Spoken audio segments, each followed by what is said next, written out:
అందరికీ నమస్తే ఫ్రెండ్స్. ఈ రోజు నన్ను కలవడానికి చాలా దూరం నుంచి ఒక 500-600 కిలోమీటర్స్ ట్రావెల్ చేసి ఒకరు బెంగళూరు, ఒకరు మహారాష్ట్ర, ఒకరు పంజాబ్, ఒకరు కోల్కతా నుంచి నన్ను కలవడానికి వచ్చారు. మరి నన్ను ఎందుకు ఇంత ఇష్టపడుతున్నారో, నా ఛానల్ని ఎందుకు సబ్స్క్రైబ్ చేసుకున్నారు, ఒక్కసారి వాళ్ళ మాటల్లోనే అడిగి తెలుసుకుందాం. ఇంకా కొంతమంది అంటున్నారు, వీళ్ళకి నువ్వు డబ్బులు ఇస్తావు, చాక్లెట్స్ ఇస్తావు, వాళ్ళతో చెప్పిస్తున్నావు, కంటెంట్ ప్రిపేర్ చేసావు అంటున్నారు. మ్యాగ్నిఫిషెంట్ మధు ఎప్పుడు కూడా కంటెంట్ క్రియేట్ చేయడండి, ఆటోమేటిక్గా కంటెంట్ క్రియేట్ అవుతుందండి. అర్థమైంది కదా నా గురించి. ఇంకా ఎవరు కూడా నెగిటివ్ గా కామెంట్ చేయకండి. Thank you very much. ఒకసారి వాళ్ళ మాటల్లోనే తెలుసుకుందాము. బాబు చెప్పు బాబు, ఏం చెప్తావు నువ్వు? చాక్లెట్ లేవు బాబు. పాప నువ్వనే చెప్పు కనీసం.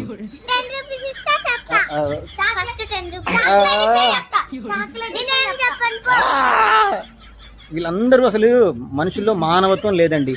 నేను చెప్పిన ముందే క్లియర్గా, మనిషికి 10 రూపీస్ ఇస్తా, చాక్లెట్స్ ఇప్పిస్తా చెప్పండి అన్నాను. కానీ అయినా సరే వీళ్ళు చెప్పట్లేదు. నాకు అర్థమైందండి, ఎవ్వరిని నమ్మొద్దండి. సమాజంలో ఎవ్వరిని నమ్మొద్దు, మోసపోవద్దండి. ముందు చెప్తున్నా, మోసపోవద్దు. ఎవరు నువ్వు ఇంత టాలెంటెడ్ ఉన్నావు?